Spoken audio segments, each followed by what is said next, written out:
এখানে উপস্থিত হয়েছি রানী রাসমণি রোডে সারি ধরম কোর্ট কমিটির পক্ষ থেকে।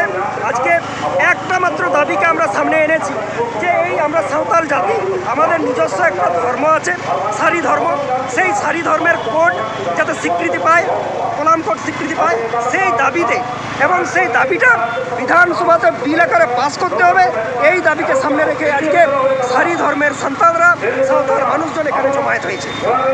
আমরা সাঁওতাল জাতি, আমাদের নিজস্ব সংস্কৃতি, যে নিজস্ব ধর্ম আছে, সেই ধর্মের কোড দরকার।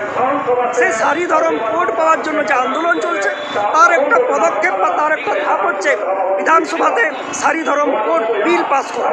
সেই সারি ধর্ম কোড বিলটা যাতে আগামী দিনে এই শীতকালীন অধিবেশনে বিধানসভাতে পাস হয়, এটাই আমাদের দাবি।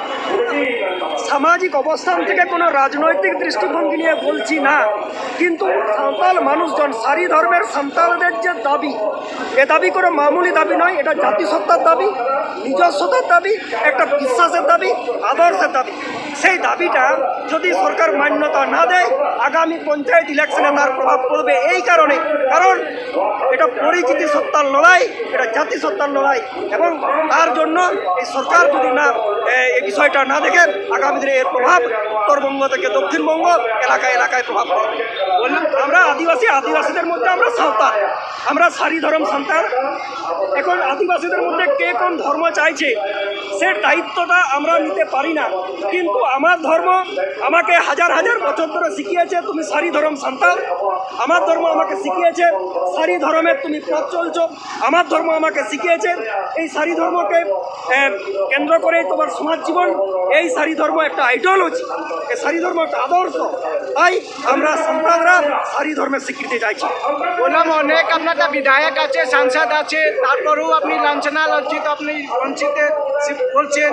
তারপরে আপনারা সংবিধান যেটা রক্ষা করছেন, মূলত যেটা বাবা সাহেব বিগম উনদুর দলিত নিয়ে আদিবাসী কথা, তারপরে আপনি ৭৪ বছর হয়ে গেছে, তারপরেও এখনই আপনারটা কি বঞ্চিত শিকার মানছেন আপনাকে?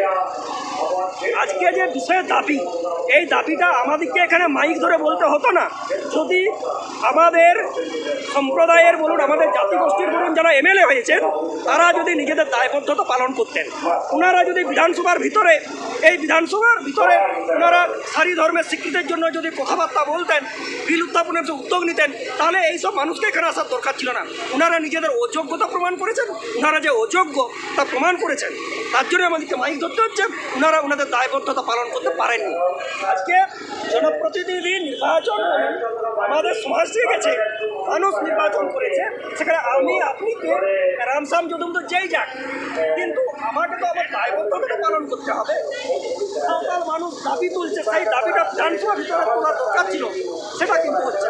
তাহলে আমরা ভেবে নেব যে অযোগ্য, আমাদের সমাজ থেকে অযোগ্য মানুষ পেয়েছেন, আরও নতুন আমাদেরকে মানুষ দেখতে হবে। আমরা সারি ধর্ম কোর্ট কমিটির পক্ষ থেকে যে বিক্ষোভ সমাবেশ চলছে, এই বিক্ষোভ সমাবেশের মঞ্চ থেকে আমরা বলতে চাইছি যে এইসব মানুষরা, এইসব উত্তরবঙ্গ থেকে দক্ষিণবঙ্গ সারি ধর্মের সন্তানরা, সকল মানুষজন তাদের ধর্মের স্বীকৃতি চাইছে। এটা কোনো মামুলি বিষয় না, একটা জাতিসত্তার পরিচয় বোধের বিষয়। এটাতে সরকারের একটা ইতিবাচক দৃষ্টিভঙ্গি নেওয়ার দরকার আছে। আর যদি ইতিবাচক দৃষ্টিভঙ্গি না নেয়, এই আন্দোলনটা রানী রাসমণির একটা সমাবেশে আবদ্ধ থাকবে না, আগামী দিনে পাড়ায় পাড়ায় এলাকায় এলাকায় ছড়িয়ে পড়বে এবং দুর্বার আন্দোলন হবে। এই আমার নাম বিপ্লব সোরেন, বাঁকুড়া জেলা থেকে এসেছি, বাঁকুড়া জেলা হবে।